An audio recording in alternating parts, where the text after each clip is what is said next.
দর্শক বন্ধুরা, সেই ডব্লিউবিসিটা কি, ডব্লিউবিসিটা কোন কোন কন্ডিশনে বাড়ে এবং বেড়ে গেলে কি কি সমস্যা হতে পারে এবং কমে গেলে কি কি সমস্যা হতে পারে, সেই সাথে ডব্লিউবিসি কোথা থেকে ফরমেশন হয় এবং ডব্লিউবিসির যে পার্টগুলো, সেই পার্টগুলোর দেখতে কেমন এবং তার কাজ কি, সেই সংক্রান্ত সমস্ত তথ্য এই ভিডিও। হ্যাঁ দর্শক বন্ধুগণ, আজকের ভিডিওটিতে ডব্লিউবিসি অর্থাৎ হোয়াইট রেড ব্লাড সেল যে আমাদের শরীরে আছে, সেই তার বিভিন্ন উপাদানগুলি নিয়ে আলোচনা করব এবং সেই সাথে তার প্রত্যেকটি উপাদান আমাদের শরীরে কী কী কাজ করে এবং সেই সাথে প্রত্যেকটি উপাদানের সাধারণভাবে কতটা পরিমাণ আমাদের শরীরে থাকা প্রয়োজন, সেই সংক্রান্ত বিষয় আজকের ভিডিওটিতে আলোচনা করব। এমএলটি ভাষার পক্ষ থেকে তোমাদের সকলকে স্বাগত জানিয়ে আজকে শুরু করব ডব্লিউবিসি। সেই সঙ্গে আমার একটি ছোট্ট রিকোয়েস্ট, আগের ভিডিওগুলি তোমরা যারা এখনও দেখোনি তারা অবশ্যই আমি ডেসক্রিপশন বক্সের লিঙ্ক দিয়ে দেবো, সেখান থেকে তোমরা চাইলে দেখে নিতে পারো। তো আমরা সেই ব্লাডের যে কম্পোনেন্ট, তার মধ্যে একটি অন্যতম উপাদান হলো ডব্লিউবিসি। সেই ডব্লিউবিসিকে আমরা হোয়াইট ব্লাড সেল অথবা লিউকোসাইটও বলে থাকি। ডব্লিউবিসি আমাদের শরীরে যে থাকে, নর্মাল ভ্যালু হচ্ছে 7 থেকে 11,000 পার কিউবিক মিলিমিটার, অর্থাৎ প্রতি কিউবিক মিলিমিটারে 7 থেকে 11,000 নর্মাল ভ্যালুতে পাওয়া যায়।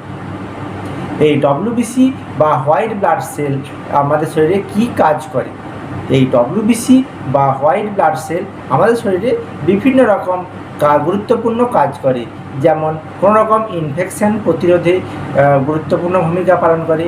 এছাড়াও কি করে, আমাদের শরীরে ফার্স্ট লাইন ডিফেন্স, অর্থাৎ আমাদের শরীরে কোনো রকম ভাইরাস বা কোনো রকম ব্যাকটেরিয়া যদি প্রাথমিকভাবে আমাদের শরীরে অ্যাটাক করে, তখন কি করে, তাকে ফ্যাগোসাইটোসিসের মাধ্যমে মেরে ফেলার চেষ্টা করে এবং তারপরে সেটাকে দেহের বাইরে বের করে দেয়।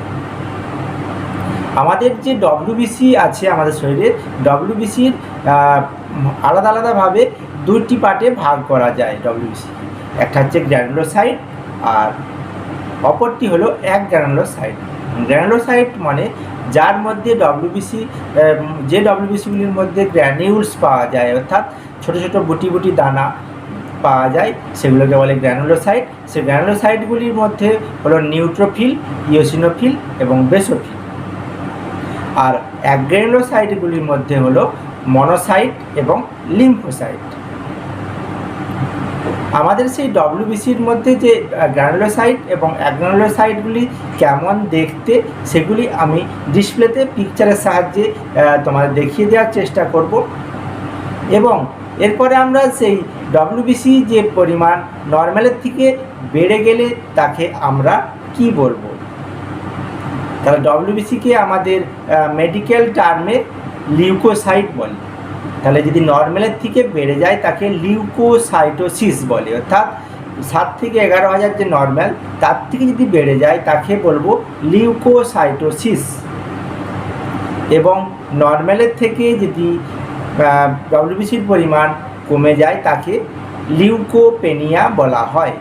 বিভিন্ন কারণে এই ডব্লিউবিসি পরিমাণ বাড়া বা কমা হতে পারে। এই লিউকোসাইটোসিস বা লিউকোপেনিয়ার সঙ্গে আরেকটি টার্ম ওতপ্রোতভাবে জড়িত, সেটাকে বলে লিউকেমিয়া। লিউকেমিয়াটিকে মেডিকেল সায়েন্সে যেটাকে বলা হয় ব্লাড ক্যান্সার, সেই ব্লাড ক্যান্সারটিকে মেডিকেল টার্মকে লিউকেমিয়া বলা হয়। সেই ব্লাড ক্যান্সার বিভিন্ন কারণে হয়ে থাকে, সেই সংক্রান্ত পরবর্তী একটি ভিডিওতে আমি ব্লাড ক্যান্সার সংক্রান্ত ভিডিওতে আমি আলোচনা করব। তো আজকে আমরা দেখে নেব যে ডব্লিউবিসি যে উপাদানগুলি, যে ডব্লিউবিসি আমাদের শরীরে কী কী কাজ করে, সেগুলি আমরা দেখে নেব। তাহলে ডব্লিউবিসির ফাংশন। ডব্লিউবিসি আমি প্রথমে যেটা বললাম, ডব্লিউবিসি আমাদের শরীরের মধ্যে প্রাথমিক অর্থাৎ ফার্স্ট লাইনস অফ ডিফেন্স বলা হয়ে থাকে। অর্থাৎ যদি আমাদের শরীরে কোনো রকম কোনো ফরেন পার্টিকেল আমাদের শরীরের মধ্যে ঢুকে, তখন কি করে ডব্লিউবিসিগুলি আমাদের শরীরে সেই ফরেন পার্টিকেলগুলিকে প্রথমে তাকে ক্যাপচার করে ফেলে এবং তাকে চারদিক থেকে ঘিরে ফেলে, যাকে ফ্যাগোসাইটোসিস বলে থাকে। সেই ফ্যাগোসাইটোসিসের সাহায্যে কি হয়, প্রথমে তাকে ঘিরে ফেলে এবং পরে সেটাকে আস্তে করে মেরে দেওয়ার চেষ্টা করে। তারপরে যে ওই ডেড যে মারতে গেলে কি হয়, অনেক সময় অনেক ডব্লিউবিসি সেখানে ডিস্ট্রয় হয়ে যায়, মেনলি নিউট্রোফিল। সে ডিস্ট্রয় হয়ে গেলে সেটা যেটাকে অ্যাজ এ পাস হিসাবে দেহের বাইরে বের করে দেয়। আর কি কাজ করে ডব্লিউবিসি? ডব্লিউবিসি আমাদের শরীরের মধ্যে আরও বিভিন্ন রকম ইনফেকশন প্রতিরোধে সাহায্য করে, অর্থাৎ বিভিন্ন ধরনের যে ইনফেকশনগুলো আমাদের শরীরে, ব্যাকটেরিয়াল ইনফেকশন, ভাইরাল ইনফেকশন বা এই ধরনের যেসব ইনফেকশনগুলো হয়ে থাকে সেই ইনফেকশনগুলোকে প্রিভেনশনের জন্য এই ডব্লিউবিসি মুখ্য ভূমিকা পালন করে। আমরা এতক্ষণ জানলাম যে হোয়াইট ব্লাড সেলটা কি এবং সেটা কোন কোন কন্ডিশনে আমাদের কি হতে পারে বা তার নানান ভ্যালু নিয়ে আলোচনা করলাম। এরপরে আমরা যেটা জানবো যে হোয়াইট ব্লাড সেলটা আমাদের শরীরে কতটা আছে সেটা আমরা কিভাবে জানতে পারবো। এই হোয়াইট ব্লাড সেলটা বা আমাদের শরীরে যে সেলগুলো বা ব্লাড কতটা পরিমাণ আছে সেটা জানার জন্য যে পরীক্ষাটি খুব কমনলি করা প্রয়োজন সেটা হচ্ছে সিবিসি, অর্থাৎ complete blood count. Complete blood কাউন্টের সাহায্যে আমরা জানতে পারবো যে আমাদের শরীরের মধ্যে টোটাল ব্লাড কত আছে, তার মধ্যে হিমোগ্লোবিন কত আছে, ডব্লিউবিসি কত আছে, আরবিসি কত আছে, প্লেটলেট কত আছে, এবং সেই সাথে ডব্লিউবিসির যে কম্পোনেন্টগুলো আছে অর্থাৎ গ্র্যানুলোসাইট এবং অ্যাগ্রানুলোসাইটগুলো কতটা পরিমাণ আছে, সেই সাথে আমরা জানতে পারবো এমসিভি কত আছে, এমসিএইচ কত আছে, এমসিএইচসি কত আছে ইত্যাদি সমস্ত কিছু এই সিবিসি টেস্টের মাধ্যমে আমরা জানতে পারবো। তাই আমাদের শরীরের মধ্যে ব্লাডের সমস্ত অর্থাৎ ব্লাডের যে কম্পোনেন্টগুলো কোনটা বেড়েছে বা কোনটা কমেছে সেটা ডিটেকশনের জন্য যে কমন টেস্ট হয় সেটা হচ্ছে সিবিসি, অর্থাৎ কমপ্লিট ব্লাড কাউন্ট হয়। এবং এই ডব্লিউবিসিটা আছে কতটা সেটা জানার জন্য আমাদের সিবিসির সাথে অনেক সময় আমাদের পেরিফেরাল ব্লাড স্মিয়ার করা হয়ে থাকে। সেই পেরিফেরাল ব্লাড স্মিয়ারের সাহায্যে আমাদের ডব্লিউবিসি অর্থাৎ যে গ্র্যানুলোসাইট এবং অ্যাগ্রানুলোসাইটগুলো কতটা পরিমাণ আছে, কতটা শতকরা হারে কতটা পরিমাণ আছে সেটা আমরা জানতে পারি। ওকে, এরপরে আমাদের যেটা জানবো যে ডব্লিউবিসির পরিমাণ নর্মালের থেকে যখন কমে যায় সেই কন্ডিশনগুলো কোন কোন কন্ডিশনে, এই কসেস কোন কোন কারণে হতে পারে। যদি বোন ম্যারো ফেলিওর হয়, যদি বোন ম্যারো ফেলিওর হয় তখন কি হয়, আমরা জানি যে বোন ম্যারো থেকেই আমাদের যে ব্লাড, বোন ম্যারো থেকে আমাদের এই ডব্লিউবিসি, আরবিসি এবং প্লেটলেটগুলো ফর্মেশন হয়। তার বোন ম্যারো যদি ফেলিওর হয় তখন কি হয়, এই ডব্লিউবিসিটা নর্মালের থেকে কমে যেতে পারে। অথবা কি হয়, কোনো ড্রাগ এক্সেসিভ যদি কেউ ড্রাগ ইউজ করে তখনও ডব্লিউবিসি কমে যাওয়ার সম্ভাবনা থাকে। কেউ এইচআইভি বা এডসে আক্রান্ত হলে তখন ডব্লিউবিসি কমে যেতে পারে। এবং ভিটামিন ডিফিসিয়েন্সির ফলে, ভিটামিন বি12 ডেফিসিয়েন্সি, এছাড়াও যদি বোন ম্যারো অ্যাটাক, বোন ম্যারোর মধ্যে যদি কোনো ক্যান্সার হয়, যেটাকে আমরা আগেই বললাম যে লিউকেমিয়া, সেই লিউকেমিয়া অর্থাৎ বোন ম্যারোর মধ্যে যদি ক্যান্সার হয় তখনও ডব্লিউবিসিটা নর্মালের থেকে কমে যেতে পারে। এরপরে আমরা দেখব যে কোন কোন কন্ডিশনে ডব্লিউবিসির পরিমাণটা নর্মালের থেকে বেড়ে যেতে পারে। সেই কসেসগুলো কি? সেই কসেসগুলো হচ্ছে লিউকোসাইট হজকিং ডিজিজ বলে একটা ডিজিজ আছে, যেই ডিজিজের ক্ষেত্রে ডব্লিউবিসির পরিমাণটা নর্মালের থেকে অনেক গুণ বেড়ে যায়। এছাড়াও কিছু ব্যাকটেরিয়াল ইনফেকশান আছে, সেপসিস, ভাইরাল ইনফেকশান, এছাড়াও কি আছে rheumatoid arthritis, sepsis, viral infection, bacterial infection, এছাড়াও আরও যে কন্ডিশনগুলো হয় অ্যালার্জিক ইনফেকশনের ক্ষেত্রে, হজকিং ডিজিজের ক্ষেত্রে ডব্লিউবিসির পরিমাণটা নর্মালের থেকে অনেক গুণ বেড়ে যায়।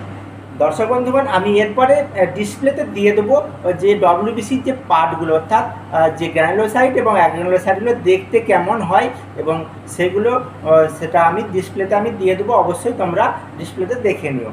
তো নিউট্রোফিল, ইওসিনোফিল, বেসোফিল এই তিনটে নিয়ে হয় গ্র্যানুলোসাইট, অর্থাৎ এর মধ্যে গ্র্যানিউলস থাকে। সেই গ্র্যানিউলস দেখে আমাদের আইডেন্টিফাই করতে হয় যে কোনটা নিউট্রোফিল, কোনটা ইওসিনোফিল এবং কোনটা বেসোফিল। সেই আমি ডিসপ্লেতে আমি পিকচার দিয়ে দিচ্ছি, তোমরা এখান থেকে চাইলে দেখে নিতে পারো। নিউট্রোফিলটা কি হয়, নিউট্রোফিলটা সাধারণত দেখতে কি হয়, নিউট্রোফিলটা 3 to 7 লোবস হয়ে থাকে নিউট্রোফিল। তার মধ্যে এছাড়াও হচ্ছে গ্র্যানিউলস, ফাইন গ্র্যানিউলস দেখতে পাওয়া যায়।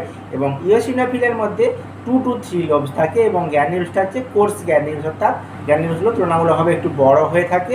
এবং নিউট্রোফিল, ইওসিনোফিল, বেসোফিল বেসোফিলটা সাধারণত কি হয়, বেসোফিল সাধারণত স্বাভাবিকভাবে খুব কম পরিমাণ ব্লাড ফিল্মে আমরা দেখতে পাই। এক্সেপশনাল কিছু ক্ষেত্রে আমরা বেসোফিলটা আমরা দেখতে পাই। ওকে, এছাড়াও লিম্ফোসাইট এবং মনোসাইট, এই দুটো হচ্ছে অ্যাগ্রানুলোসাইট। এগুলো হচ্ছে মনোসাইটটা হচ্ছে এই ডব্লিউবিসির 5টা ভাগের মধ্যে সবথেকে বড় ভাগ হচ্ছে এই হচ্ছে কী হচ্ছে মনোসাইট, যেটা অনেকটা দেখতে কিডনি শেপের মতো হয়ে থাকে, এর মধ্যে কোনো গ্র্যানিউলস পাওয়া যায় না। আর লিম্ফোসাইট আবার দু ধরনের হয়, একটা লার্জ লিম্ফোসাইট এবং স্মল লিম্ফোসাইট, অর্থাৎ যে সেলের মধ্যে নিউক্লিয়াসের স্ট্রাকচার অনুযায়ী এটাকে ভাগ করা হয়ে থাকে, কোনটা লার্জ এবং কোনটা স্মল। এরপরে আমরা দেখব যে আমাদের ডব্লিউবিসি যে পার্টগুলো আছে প্রত্যেকটা পার্টের কী কী ফাংশন আছে, প্রত্যেকটা পার্টের ফাংশনগুলো নিয়ে আমরা আলোচনা করবো। প্রথমে আমরা দেখব নিউট্রোফিল। নিউট্রোফিল আমরা প্রথমেই দেখেছি নিউট্রোফিল ফার্স্ট লাইন ডিফেন্স, অর্থাৎ আমাদের শরীরে প্রাথমিক প্রতিরোধে সাহায্য করা হচ্ছে এই নিউট্রোফিল। অর্থাৎ ফরেন কোনো সাবস্টেন্স যদি আমাদের শরীরের মধ্যে প্রথম প্রবেশ করে, অর্থাৎ ভাইরাস, ব্যাকটেরিয়া, ফাঙ্গাই, তারা প্রথমে কি করে, প্রথমেই সেটাকে মেরে ফেলার চেষ্টা করে, অর্থাৎ সেই ব্যাকটেরিয়ার সঙ্গে প্রথমে ফাইট করে ডিস্ট্রয় করে দেওয়ার চেষ্টা করে। এবং এরপরে আমরা দেখব নিউট্রোফিলের পরে ইওসিনোফিল। ইওসিনোফিল কী করে, ইওসিনোফিল হচ্ছে identify and destroy the Parasite, অর্থাৎ শরীরের মধ্যে কোনো প্যারাসাইট যে প্রবেশ করছে কিনা বা শরীরের মধ্যে কোনো প্যারাসাইট আছে কিনা সেটাকে প্রথমে আইডেন্টিফাই করে এবং তাকে ডিস্ট্রয় করে, ক্যান্সার সেলকে ধ্বংস করে দেওয়ার চেষ্টা করে এবং সেই সাথে কী করে বিভিন্ন রকম অ্যালার্জিক রিয়াকশানে এই বেসোফিলটা ইওসিনোফিলটা মুখ্য ভূমিকা পালন করে। নেক্সট আমরা দেখব বেসোফিল। বেসোফিলটা কী করে, এটা অ্যালার্জিক রিয়াকশানে সাহায্য করে। এছাড়াও যখন আমাদের বিভিন্ন রকম ক্ষেত্রে আমাদের কমন কোল্ড, অর্থাৎ হঠাৎ করে কোনো ঠান্ডা লেগে যাওয়া বা স্নিজিং অর্থাৎ নাক দিকে জল পড়া, এইসবগুলোর ক্ষেত্রে এই বেসোফিলটা অনেক গুণ দায়ী হয়ে থাকে। ওকে, এরপরে আমরা যেটা জানবো সেটা হচ্ছে মনোসাইট। মনোসাইট হচ্ছে কী করে, এটা হচ্ছে আমাদের শরীরের মধ্যে যেসব ড্যামেজ যেসব সেলগুলো থাকে সেই ড্যামেজ সেলগুলোকে ক্লিন করে, অর্থাৎ আমাদের শরীরের মধ্যে ব্লাড সার্কুলেশনের মধ্যে যে ড্যামেজ সেলগুলো থাকে সেই ড্যামেজ সেলগুলোকে খুব সহজে ব্লাড থেকে ক্লিন করতে এই মনোসাইটটা কাজ করে। মনোসাইটটা দেখতে অনেকটাই বড়, নর্মালের থেকে অনেক গুণই বড় হয়ে থাকে। এবং সেরপরে আমরা দেখব যে লিম্ফোসাইট। লিম্ফোসাইট আবার দু ধরনের হয়ে থাকে, একটা হচ্ছে টি লিম্ফোসাইট যেটাকে ন্যাচারাল কিলার বলা হয়ে থাকে এবং বি লিম্ফোসাইট। বি লিম্ফোসাইটটা কী করে, ভাইরাল ইনফেকশনে সাহায্য করে এবং সেছাড়াও কী করে, ফাইট এগেনস্ট ইনফেকশন, অ্যান্টিবায়োটিক তৈরিতে, বিভিন্ন রকম ইনফেকশনে অ্যান্টিবায়োটিক তৈরিতে এই কী করে এই লিম্ফোসাইটটা মুখ্য ভূমিকা। ডিফারেন্সিয়াল পার্টগুলো আছে সেগুলো কতটা পরিমাণ আমাদের শরীরে থাকা প্রয়োজন সেটা আমরা এরপরে দেখে নেব। ডব্লিউবিসির যে পার্টগুলো, নিউট্রোফিলটা শতকরা হারে সবথেকে বেশি পরিমাণ পাওয়া যায় আমাদের শরীরে, যেটা 45 থেকে 75% আমাদের শরীরে পাওয়া যেতে পারে। এরপরে যেটা পাওয়া যেতে পারে সেটা সবথেকে বেশি, সেটা হচ্ছে লিম্ফোসাইট। লিম্ফোসাইট আমাদের শরীরে যেটা পাওয়া যায় সেটা হচ্ছে 20 থেকে 30% লিম্ফোসাইট আমাদের শরীরে পাওয়া যায়। তারপরে পাওয়া যায় ইওসিনোফিল। ইওসিনোফিল আমাদের শরীরে যেটা পাওয়া যায় সেটা হচ্ছে 5 থেকে 10% ইওসিনোফিল আমাদের শরীরে পাওয়া যেতে পারে একটা নর্মাল হেলদি মানুষের ক্ষেত্রে। এরপরে যেটা পাওয়া যায় বেসোফিল। বেসোফিল পাওয়া যেতে পারে 1 to 5% বেসোফিল, এবং মনোসাইটও তাই, সেটা 1 to 5% মনোসাইট আমাদের শরীরে পাওয়া যেতে পারে। এই শতকরা হারে আমাদের শরীরে নর্মালভাবে পাওয়া যেতে পারে এই ডব্লিউবিসির যে পার্টগুলো। তো আজকে দর্শক বন্ধুরা সেই ডব্লিউবিসিটা কী, ডব্লিউবিসিটা কোন কোন কন্ডিশনে বাড়ে এবং বেড়ে গেলে কী কী সমস্যা হতে পারে এবং কমে গেলে কী কী সমস্যা হতে পারে, সেই সাথে ডব্লিউবিসি কোথা থেকে ফরমেশন হয় এবং ডব্লিউবিসির যে পার্টগুলো সেই পার্টগুলোর দেখতে কেমন এবং তার কাজ কি, সেই সংক্রান্ত সমস্ত তথ্য এই ভিডিওটিতে তুলে ধরার চেষ্টা করলাম। তো দর্শক বন্ধুরা, আশা করি ভিডিওটি তোমাদের ভালো লেগে থাকবে। পরবর্তী ভিডিও আরবিসি অর্থাৎ রেড ব্লাড সেল এবং তার পরবর্তী ক্ষেত্রে প্লেটলেট এর অ্যাবনর্ম্যাল এবং নর্ম্যাল কন্ডিশনগুলো নিয়ে পরবর্তী ক্ষেত্রে আলোচনা করব। তাই দর্শক বন্ধুগণকে একটা অনুরোধ, অবশ্যই সঙ্গে থাকুন।